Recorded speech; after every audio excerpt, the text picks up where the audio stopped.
And I am back for the third episode of my series on Ori's OST composed by Gareth Coker. This time I am looking at the franchise's main genres.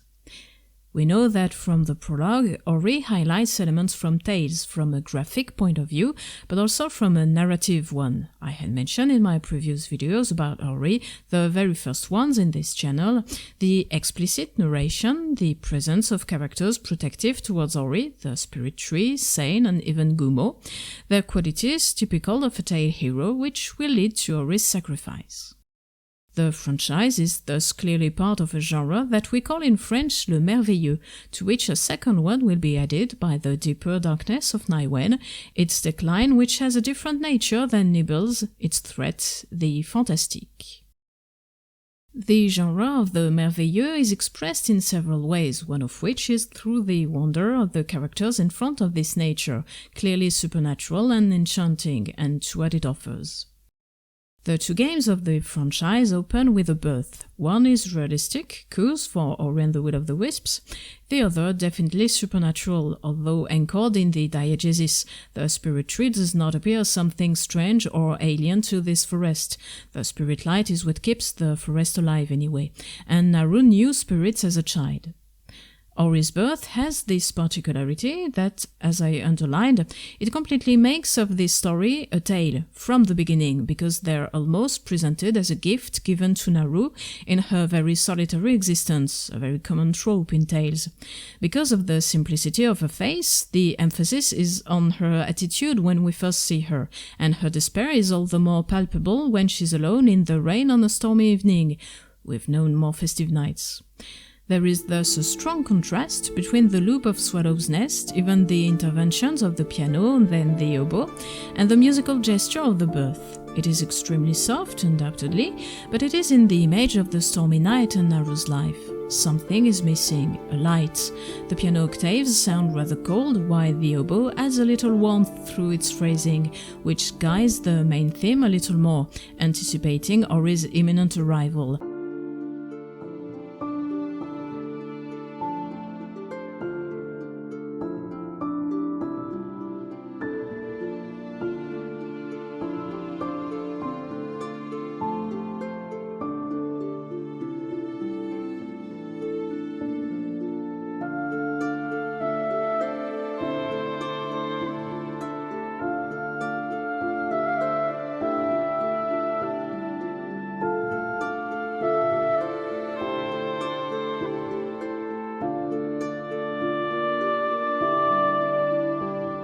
But it's only with the materialization of Ori that this light finally appears in the music, the high register, the light of the sound, the warmth of the last chord, and of Naru's smile. Childhood is coupled with tale and spirituality through the usual sound markers, often metallophones reminiscent of music box for the percussion. Here it translates the eruption of something unexpected and happy in a life that seems, at this time, solitary and sad.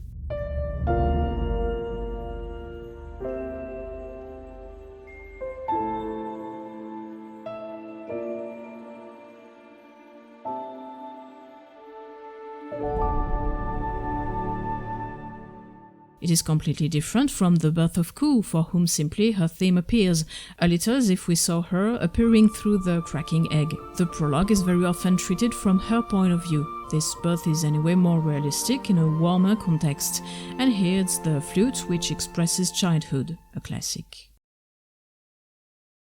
The wonder also comes from the beauty of this world despite its supposed decline. For example, the whole first part of Ori and the Blind Forest, from the beginning of the gameplay until the arrival at the foot of the Spirit Tree, consists of a discovery of the forest and a return of the spirituality. I will talk about this in the next video. This discovery will be done rather by the rhythm and the return of the theme from the first day of the prologue, the harvest theme, connected with happy memories. However, the enchantment of the forest is more obvious in Naywen, notably with the transformation of Boar's Reach. Naywen's world is more changing, another point I'll develop in the next video, and the return of summer, which began with the fire thanks to our power. Boar itself is introduced with a form of generosity in a broad orchestral gesture, hinting that Boar is no antagonist.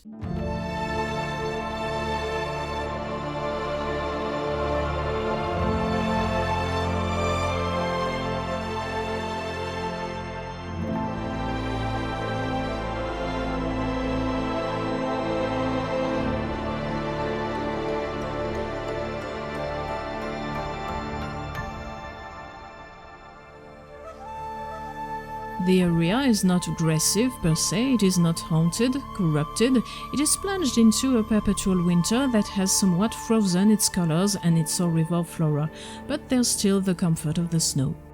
It feels like the percussion don't express themselves as much as they would like, and we rather keep in mind the long cello solo, which illustrates this technique I briefly mentioned in the previous video. The use of the vibrato to open the note. The vibrato for string instruments is based on a variation in the pitch of the note, which in this musical context gives a very lyrical color to this solo, a call for the return of summer, to which the flute responds timidly, as the same cell is often used.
It then seems as if a sort of prepared piano has been added to the strings, giving it this color, these strange attacks.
The wonder comes later, however, with the return of an admittedly relative warmth and of summer.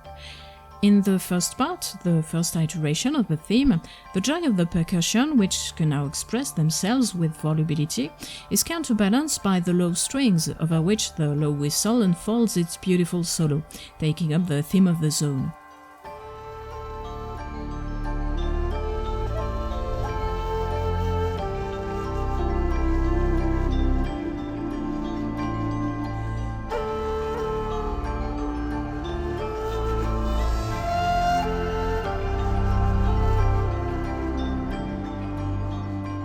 But it is above all the return of this same theme, after the central vocal section, with now a counterpoint blossoming in the high strings, supporting the development of the theme in the high register as well, which feels extremely bright.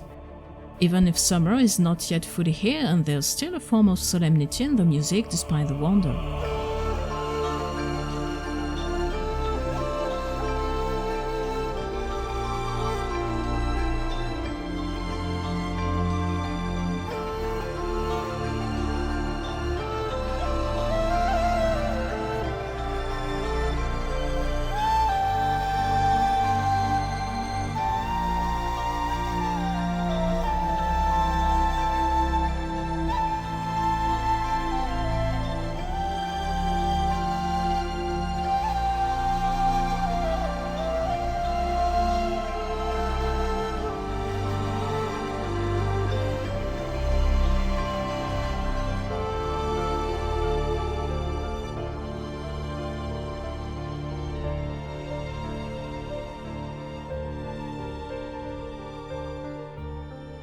but the memory of the forest is welcomed with warmth, finally.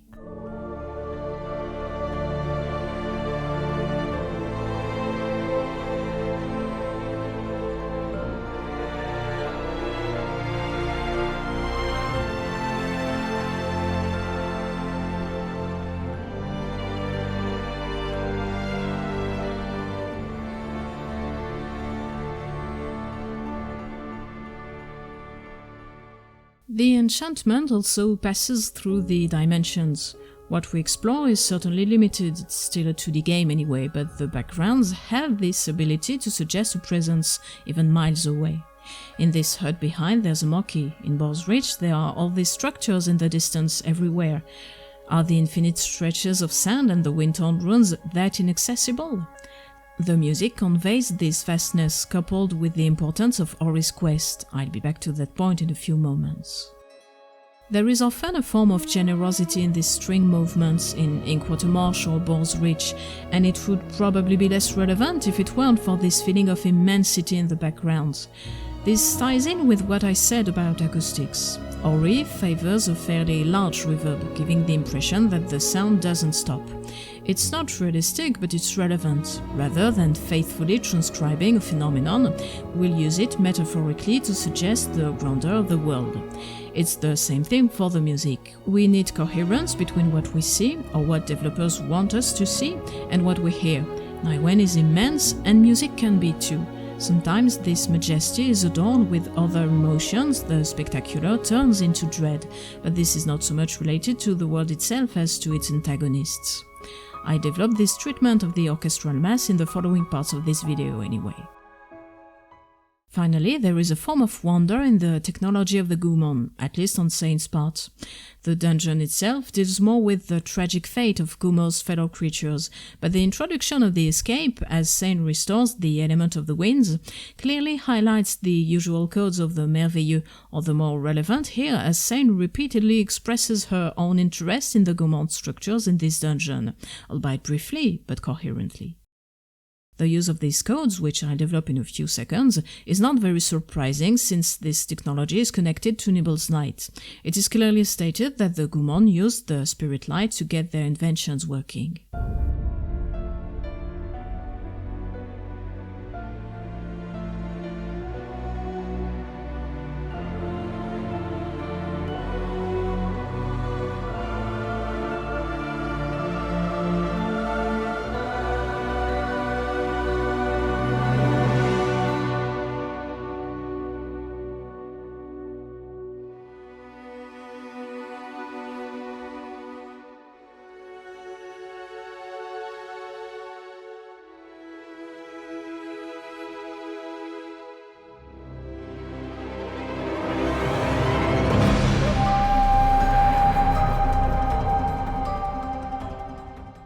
And one of the markers of the Merveilleux in Ori is of course the spirituality.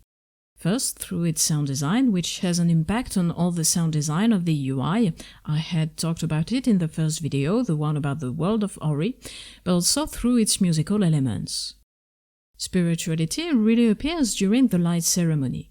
To briefly recap what I had mentioned in the prologue's analysis, and that I had already said in the very first video of this channel, the idea is that the spirit light is ambivalent. Of course, we have to translate its visual aspect. It shines, so we need a sound identity that reminds us of this crystal. This is what we hear in particular in a large part of the sound design, the loop that accompanies the lines of dialogue, the moments when Sane restores the elements, or even the sound of the flash ability. Musically, this is achieved through very classical markers, Ori being in any case very consistent in its artistic elements, but used with great mastery. First, the sounds commonly connected with the Merveilleux, the high register, pure sounds, but with a certain resonance, like the flutes we hear in the first seconds of the prologue.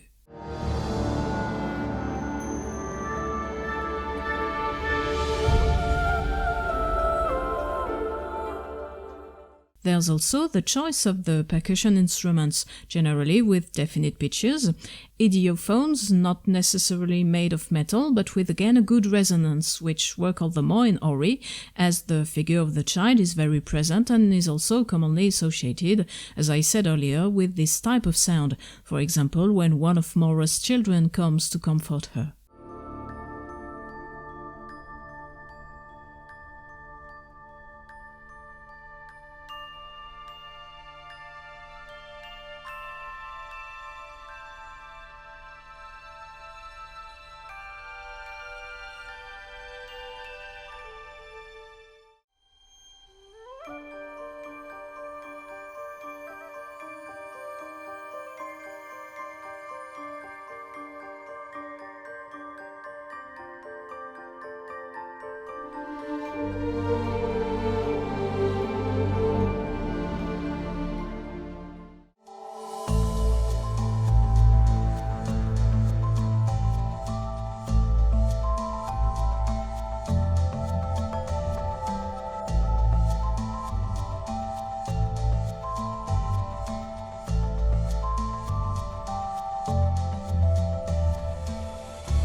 The variety of the attacks also suggests the playful nature of specific areas, as I briefly mentioned in the previous video with Lermopuls. To keep a certain lightness, these tones are coupled with a limited orchestral mass that will also convey Ori's liveliness, the fact that they're an almost massless body, and more generally the immaterial aspect of spirituality and the oniric ambiances of certain zones, like Moon Grotto, through layers of high strings and extremely light woodwinds which are also often playing in trills. This gives a sparkling effect that is very easy to achieve.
Some effects are even musical tropes, such as harp glissandos.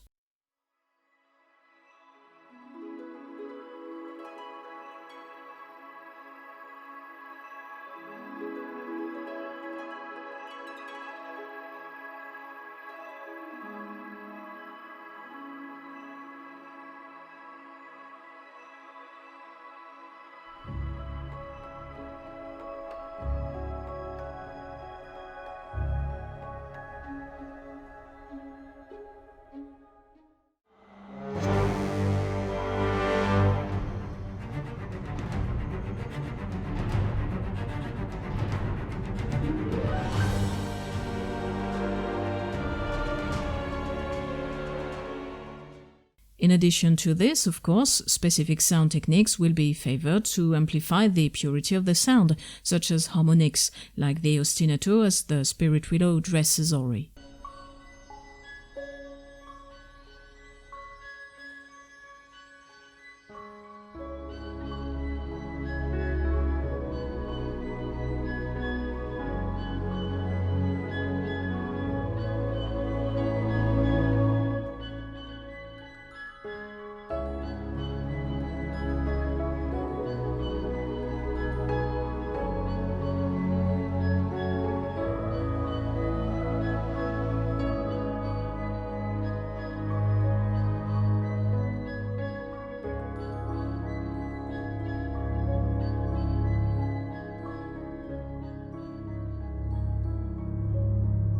Spirituality also comes through the voice, a choir, often a female choir, in Ori and the Blind Forest, aerial and generally rather gentle in its attacks, even rather without attacks, even melismatic, very organic.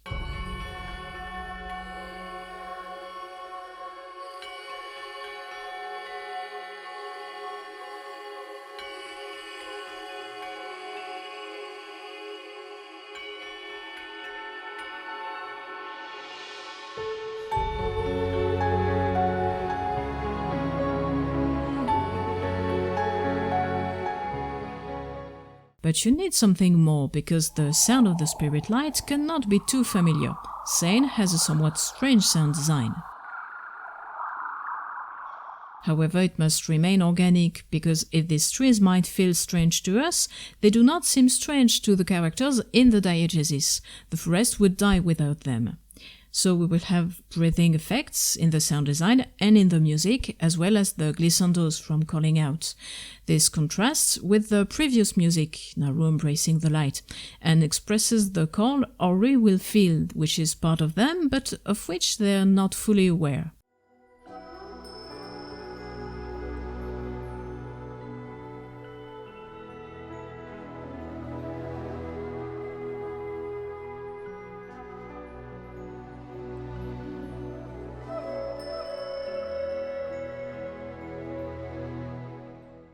Breathing is also present in the voice acting of Ser and the spirit widow themselves.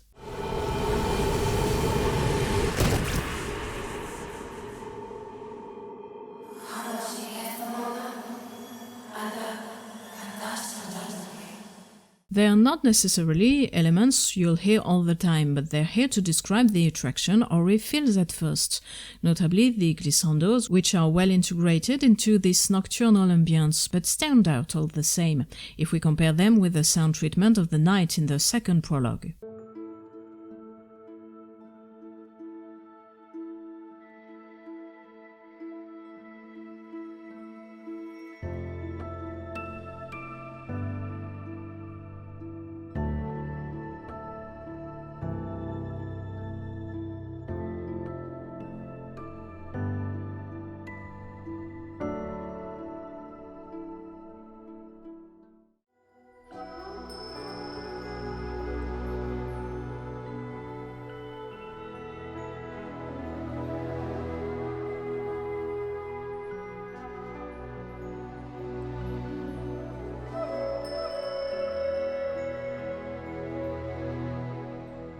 It's a form of rupture that nonetheless seems to belong to the diegesis, since the spirit light is part of it, so it's really a beautiful moment in the OST. However, we had also seen how powerful the spirit light was to the point of being deadly. There was therefore another dimension in its sound associated with power. This is true for the sound design, thunder effects for the ancestral trees, the level ups when Seine reactivates the element of the winds in the Forlorn Runes, but obviously it is also true for the music. In these moments, the impetus is shifted to the low end, all the more so when it is linked to a character's fear. As for Kuro's children, the very low register translates the anguish of this danger they're feeling without understanding it, or Naru, afraid that her child will be taken away from her.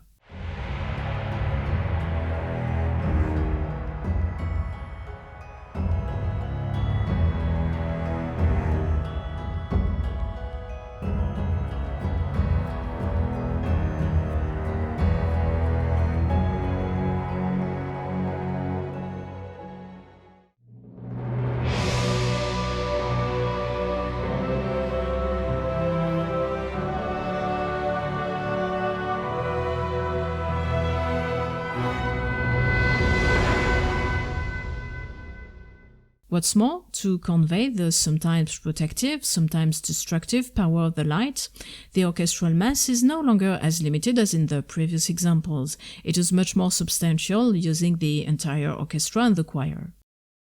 There are several reasons for this. This sonic vigor accompanies the almost unreal joy of some moments or a rediscovered hope, underlining the breadth and generosity of a still abundant world and an intense adventure, but this spectacular respect of the spirit light can be explained by something more than its mere power. It is also a way to underline the exceptional character of Ori's destiny. This spirituality could make Ori only a character among others, like the spirits whom Naru befriends during her childhood. But Ori is not just any spirit, otherwise no game, sorry. They have a destiny linked to Naiwen that they discover in the Windtorn runes. It's a great destiny, becoming a spirit tree, Naiwen's new spirit tree to save the forest and its inhabitants. More than a particular sound that's up to the sound design, it's rather the spectacular character of this destiny that is expressed through the spirituality. First of all, through the impossible which Nibel's spirit tree makes possible, the return to life. There's a clear difference with the moment when Naru hides Ori, of course with the tremolos that reinforce the sound and convey our expectation of this resurrection.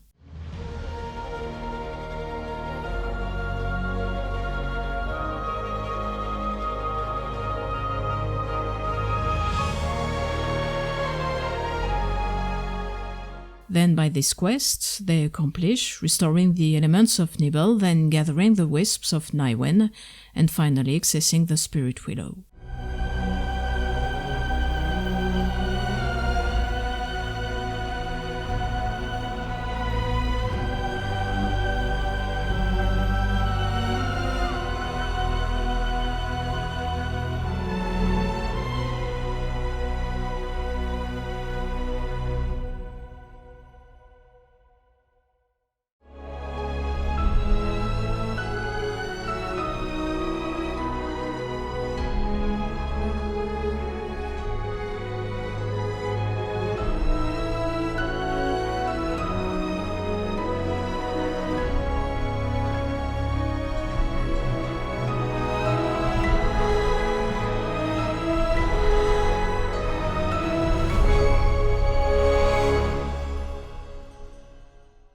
This destiny which awaits them makes of Ori a light in the darkness of those decaying forests. Ori is always too much, too brilliant, too noisy. The oboe, which is often associated with them, is already an interesting choice by the clarity of its sound, the precision of its emission. The clarinet would have been too much associated with wood, and the flute would not have had this clarity, this immediacy of the sound. Some thematic elements related to Ori, to their spirituality, are often a beacon, a contrast with corruption or despair, as in Widow's End. And of course, there is the more general theme of hope, whether gentle, near coup, or grandiose, or is return to life. Light is also a source of life. In Ori and the Blind Forest, there is certainly a decline, but it is due to Kuro when she removed Sain from the spirit tree. Naiwen's decline is natural, it's not Shrek who has corrupted Widow's End, it's a natural process. The spirit willow is dead, he's too weak to carry Ser. One can eventually find a dark, corrupted version of the elements of spirituality, notably as the Glissandos are back. We had heard them in the prologue of Ori and the Blind Forest. We find them again in the last dungeon. It is another call, a disturbing one, which seems to try and extract itself from the F-sharp with difficulty.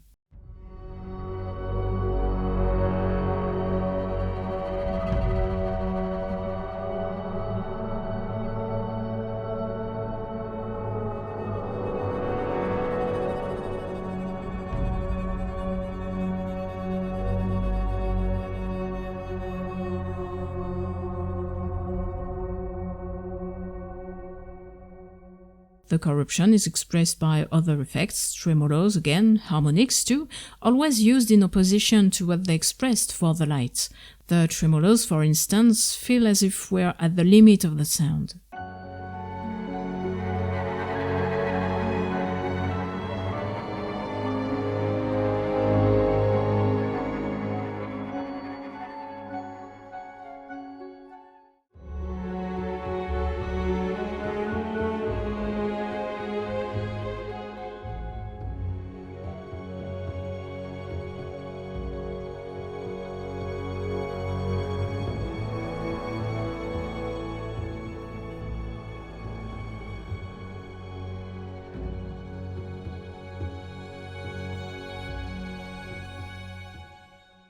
The Weeping Ridge, a transition zone at the border between Widow's End, the Silent Woods and the Windswept Wastes, announces Widow's End. It is serious, it is solemn, but there is still something that connects us to the forest, the calls of the flute, the high strings, still melodic, sometimes going as far as a poignant impulse.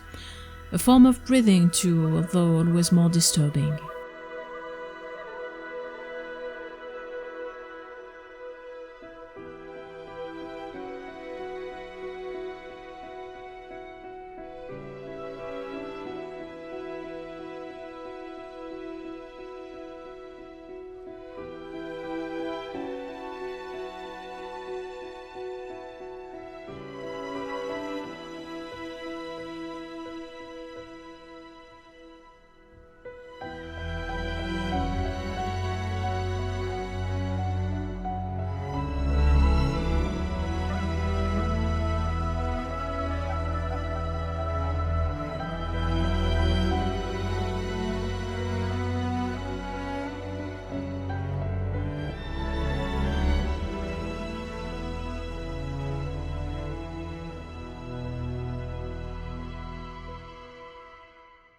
There is also the time which seems to accelerate, the time which presses in front of decline.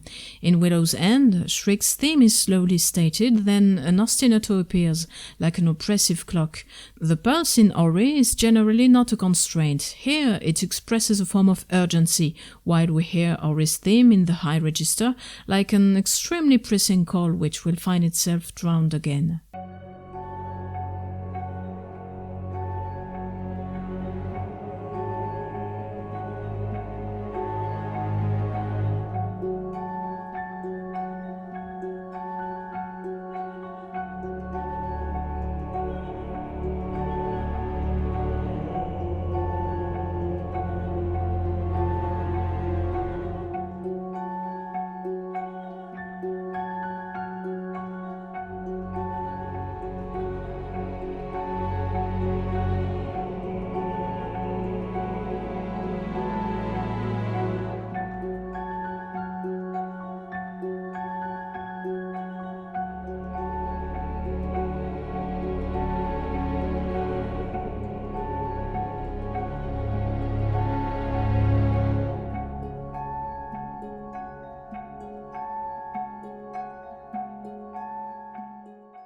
The use of the keys in the three pieces heard in Widow's End also contributes to this urgency.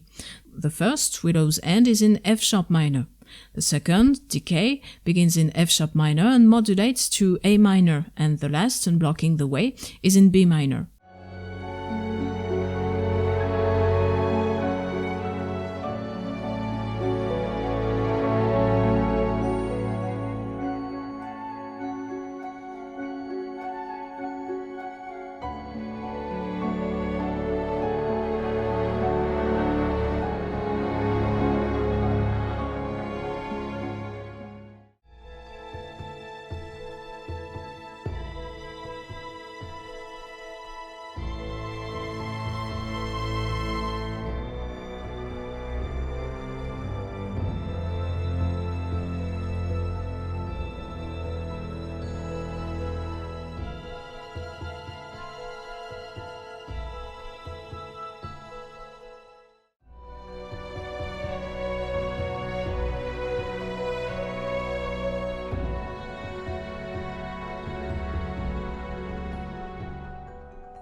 The more nods are destroyed in this dungeon, the more the music seems to rise. It's a very usual thing in songs, adding to the sense of urgency, all the more so as the tempo accelerates slightly with each modulation.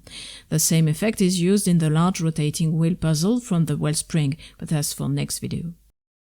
This last piece also features percussion, whose scansion feels disquieting.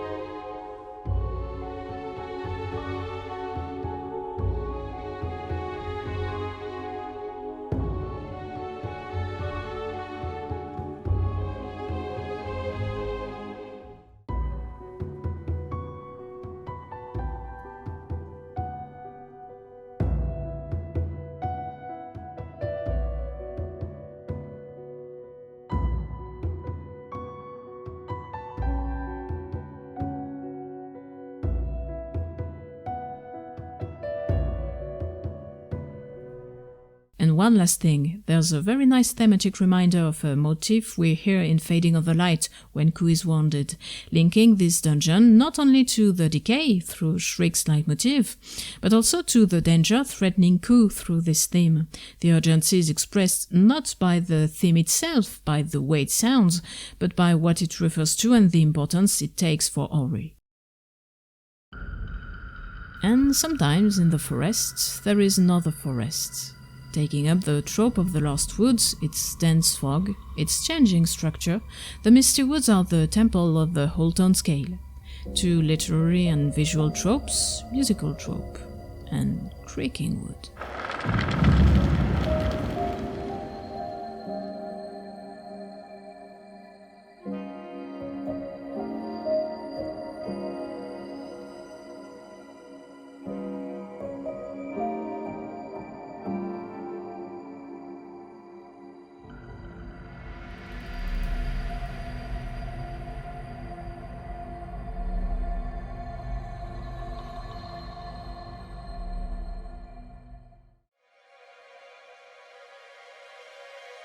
There is, however, an interesting effect in these misty woods.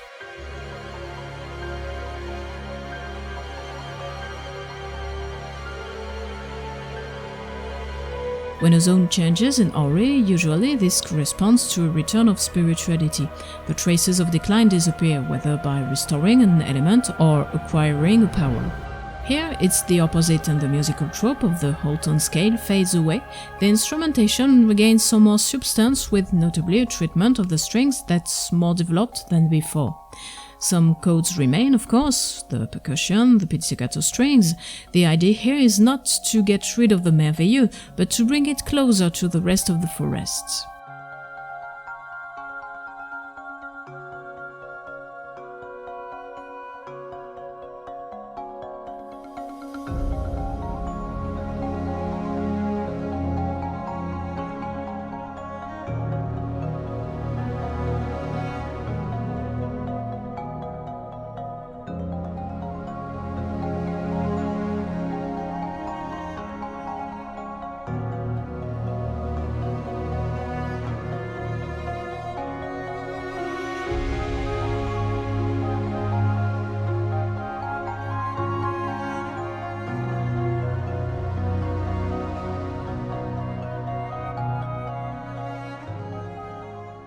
There's a similar idea in the Luma Pools. This time it's linked to Quolok's death. The music from the pools emphasizes the playfulness, the gaiety felt by the monkeys in these vibrant waters, and while Resolution in Paradise doesn't lose all of this, the treatment of the orchestra and the choir differs slightly. It does sound more melodic. Without being in total contrast with the first music, there's perhaps a part of the innocence of this area that just feels gone. The two pieces also quite simply correspond to different moments: the first discovery, magical and intoxicating, and the resolution.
Naiwen is a bit different from Nibel. Readily more realistic on certain aspects, in particular its light, magnificent, or its flora, in which we find some flowers from Nibel, but also others more concrete, I mean more real. It is not without spirituality in spite of its decline, but this spirituality affirms itself differently.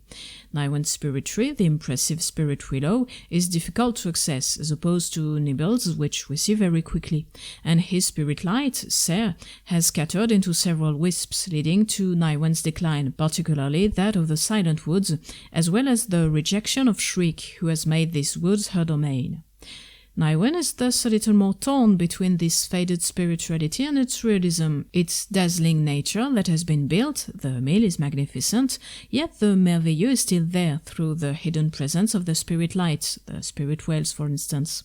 The exploration, which is always shown as a joyful discovery, and narratively the figure of the guide, Quoloch.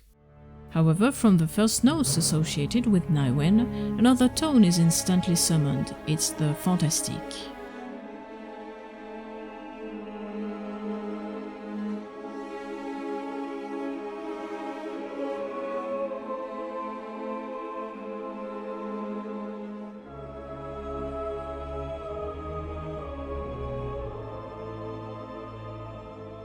Both genres are based on having supernatural elements in an otherwise realistic story, but where in the merveilleux these are immediately accepted by the characters, there's nothing strange about a giant toad talking to us. In the fantastic, there is hesitation in the face of these new elements, establishing a distance from reality. Yet Naiwen is precisely more anchored in reality. In Ori and the Blind Forest, the balance of the forest is maintained by the elements, 3 of them, with notably the first dungeon, the Jinzo tree, whose heart needs the element of water to purify all of the forest's waters. The fact that a tree can purify the waters of Nibel thanks to its beating heart and become a kind of spring tree is not seen as something strange, nor are the floating structures of the Forlorn Runes, for instance. In Naiwen, on the other hand, the water is purified by a gigantic mill, a completely realistic place, apart from its size, in which, however, a false spirit shows up. Naiwen's treatment of the faded spirituality is therefore more in line with the fantastic genre, as it contrasts with the stronger realism of this new forest. Compare the 2 last dungeons from both games, where Mount Toru is a volcano filled with lava and embers, Widow's End is lined with a stranger, viscous fuchsia goo, and even the little turret-shaped enemies stand out from the rest of the mobs. There's a greater distance between the elements of decay and the rest of the forest, whereas in Ori and the Blind Forest, there was maybe a greater homogeneity in this supernatural nature. The instrumentation of Ori and the Will of the Wisp soundtrack is not a priori very different from that of Ori and the Blind Forest. We find the classical orchestra, the piano, some non-orchestral instruments, very much highlighted because they are often soloists, and the voice, a solo voice or a choir. However, it explores even more the extremes. The score's color is notably deeper in the low end, like in A Shine Upon Inkwater Marsh. Percussion will be used with an even wider range of tones, think of Owl and Quoloch, which will introduce a very specific color, and the choir will have a very particular treatment, more versatile, linked to its function of commentary, on which I will come back in detail later in the 5th video. A voice of the forest reacting to what Ori and the other characters live. Just like the graphics and the color palettes, which are richer than in Ori and the Blind Forest, the score's color is even richer than before. What's beautiful is even more so than in Nibel, but the decline, although ultimately often hidden, is deeper because longer. It's been a long time, indeed, since the decline has struck Naiwen, targeting one area more than the others, where everything that stays there a little too long is petrified, the Owl Graveyard, the Silent Woods. In a place where life has disappeared, the pulse fades and the choir echoes the departed souls, as it has already done in the Forlorn Runes and even Mount Toru. But here the fantastic is particularly expressed in the way the orchestral mass seems to disappear completely at times.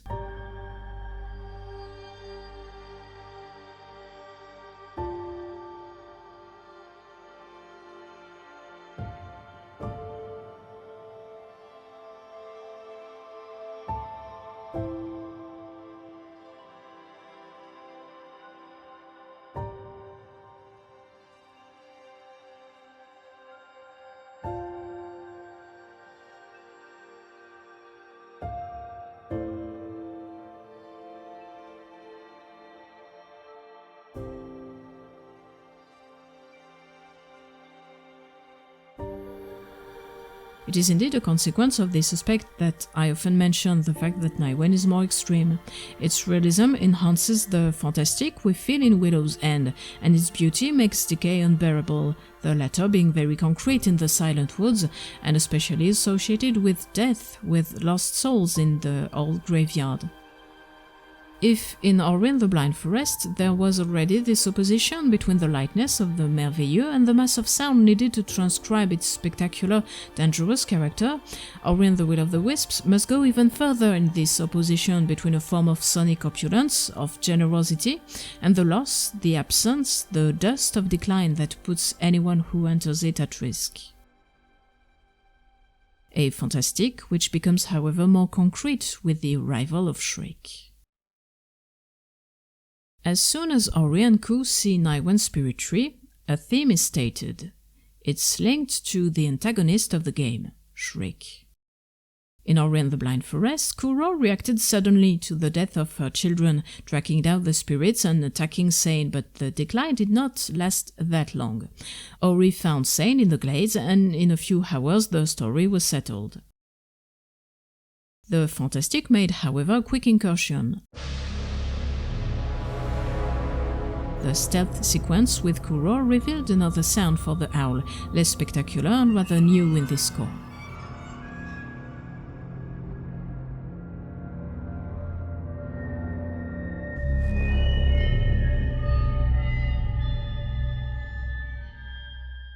Here, Shriek is born shortly after the decline. Her parents were already petrified, and her rejection is almost instantaneous.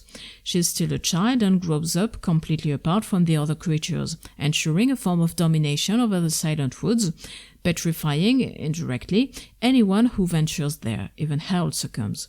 We are probably talking about years of decline. Her theme is very often treated with a form of fatality. Shriek is condemned from the beginning. The same motif is stated twice, almost identically, in an extremely close descending motion, starting and ending on the tonic.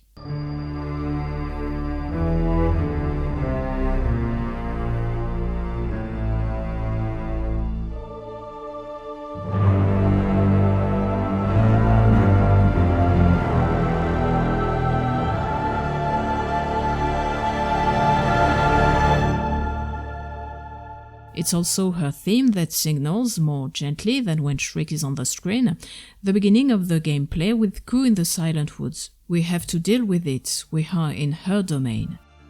I will come back later on to the strange trio that will be installed in this sequence in the last video of this series.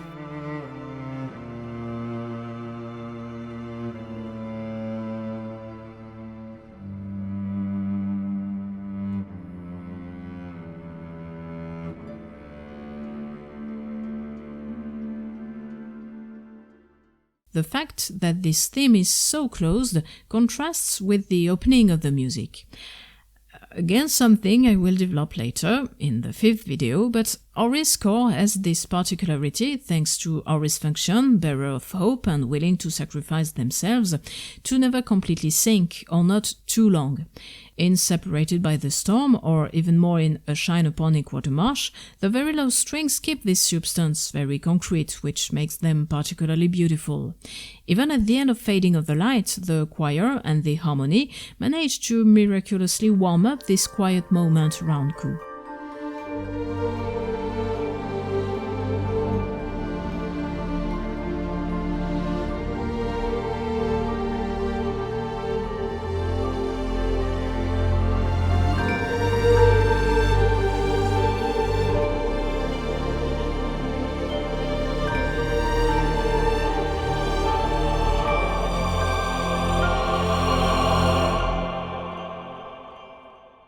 As for the graphics, the decline, the pain are aestheticized, where in Hollow Knight there is sometimes a more raw dimension to the hellish stasis in which the kingdom is plunged, at least in its music, because paradoxically, and I will come back to it in a few moments, the most frightening zone from Ori and the Will of the Wisps, Mildwood Depth, goes even further than Deep Nest. It is felt in a more extreme way precisely because it aestheticizes the suffering of the world and makes it very intense.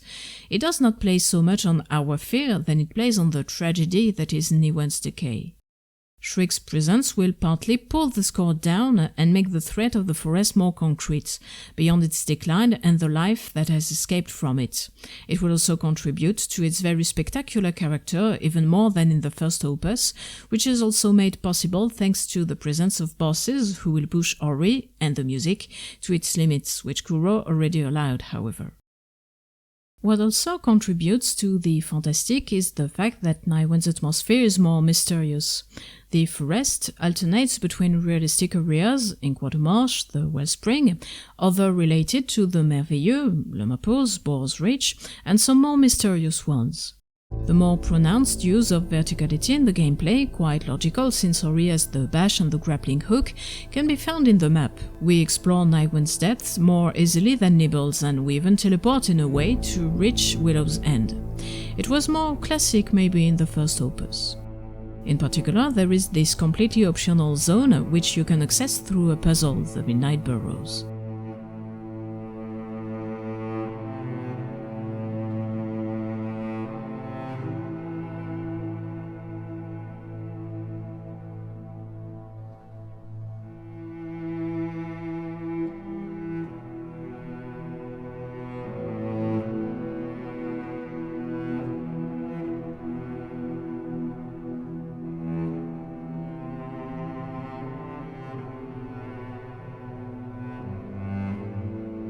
But of course, if we had to keep just one area illustrating the genre of the fantastic in Nightwind, it would be of course Mora's Nest, Mildwood Depths. I won't analyze here the variations due to gameplay changes here, such as the combat shrines, the spirit trials, or the boss fights. I talk about those variations in the different zones in the next video, and the music of the fight against Mora will, of course, be explored in the last video of this long series. Where the eyes of the forest are lost, there is almost no light left. A few moments in the dark and you are no more.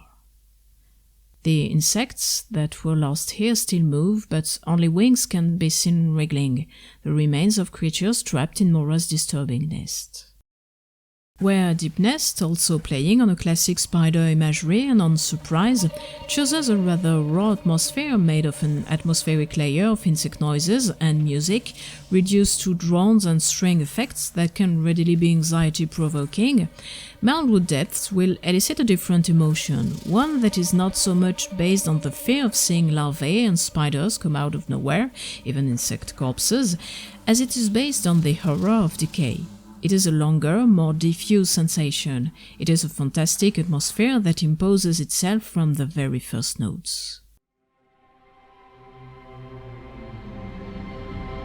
Naturally, it's the strings that are given pride of place, in an immense octave that's on the verge of being out of tune, a sort of immediate imbalance that drags us all the way to the bottom of Mildwood Depths, at the same time as the intense glissandos of the lost strings that engulf us and then go back up, like a breathing from the whole cave.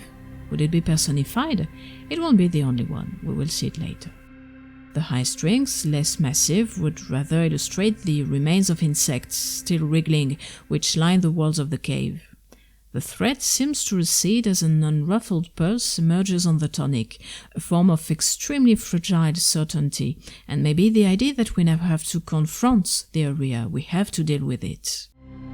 The piano, soft, limpid, crystalline, in total opposition to the strings, plays the theme with a purity that the strings will always want to corrupt, a sonic metaphor of the struggle between the fragility of the light, the flying insects or Ori themselves, and this unfathomable abyss of darkness.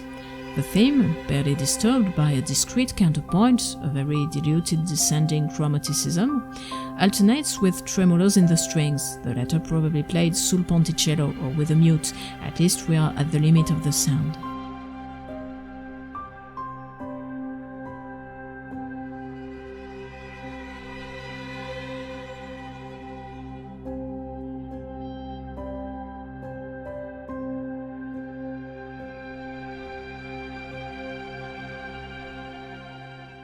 Thematically speaking, Ori and the Will of the Wisps, four major zones, work in pairs. Lumapools and the Windswept Wastes open with the same theme, while Boar's Reach and Malwood Depths share their own thematic elements.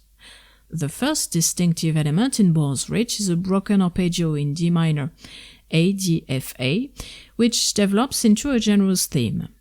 A similar gesture, though not identical, can be found maybe in Mora's Depth, although it won't develop in the same way. We can still recognize a broken arpeggio here in C minor, but the structure is different, E-flat G with C as a tonic pedal. We don't immediately find any real support on the first degree, and this motif is repeated in a rather inescapable descending motion. Without light, everything withers. The second thematic element from Boar's Reach appears later.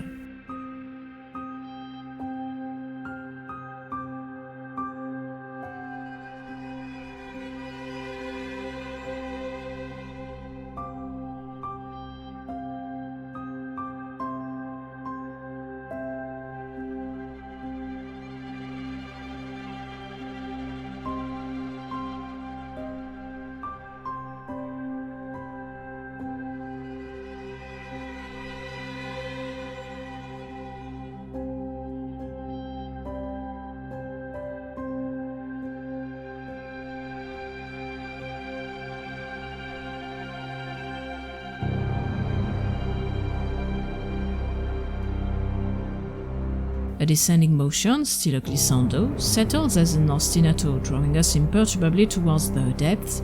This darkness we have to confront, while another one begins. A note emerges from the hole in an infinite glissando, from C to E and then to G.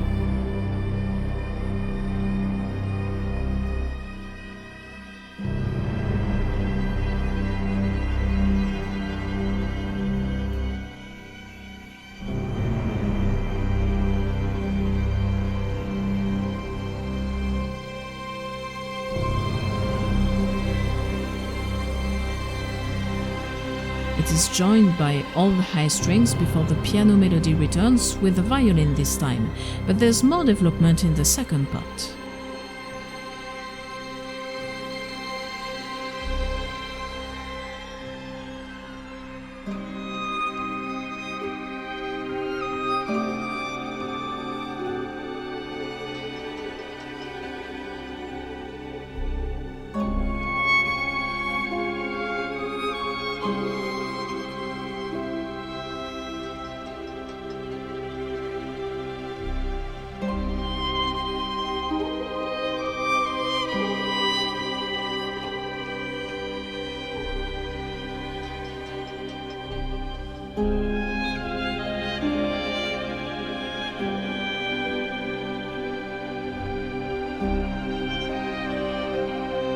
There again, the sound is treated with great purity by the choice of the high register, even altissimo, which gets lost in the high C in that last octave, finally accompanied by the choir, which will almost never use any word. This piece is no exception.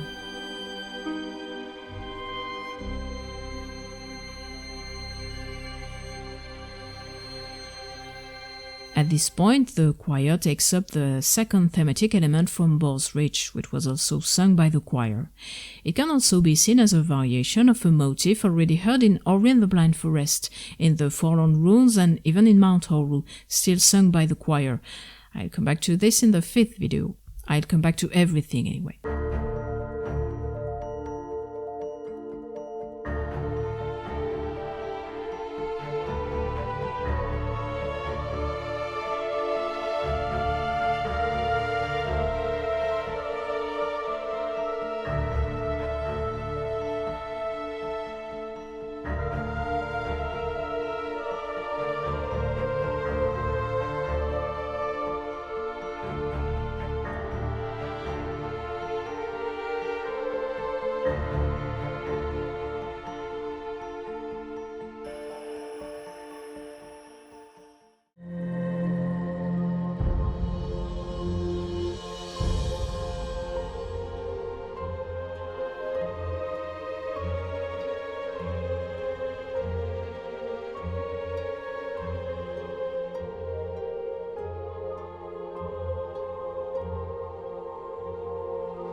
In Boar's Reach, it was supported by very rhythmic strings. Here, this is the opposite. It is stretched to the extreme, while the glissandos return, the threat is permanent.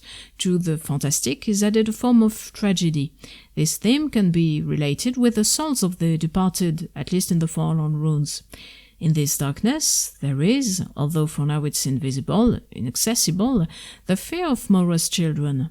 Corrupted, she's not the same for them, and although they knew only this darkness, they know well that their mother has changed. And yet, in spite of the dread that the orchestra seems to represent, there is sometimes a form of osmosis which settles between the latter and the choir. The calm returns, the pulse too. The piano tries to conclude. The higher strings resume their incessant corruption, but in the very last moments, some low strings seem to briefly accompany the piano in its peacefulness, I would say.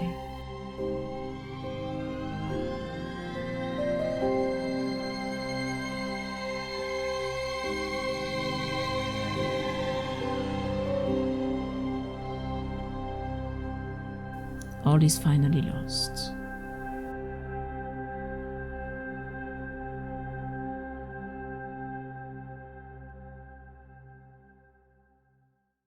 After the fight against Mora, who fortunately we do not kill, the theme will return, perhaps not bright but soothed.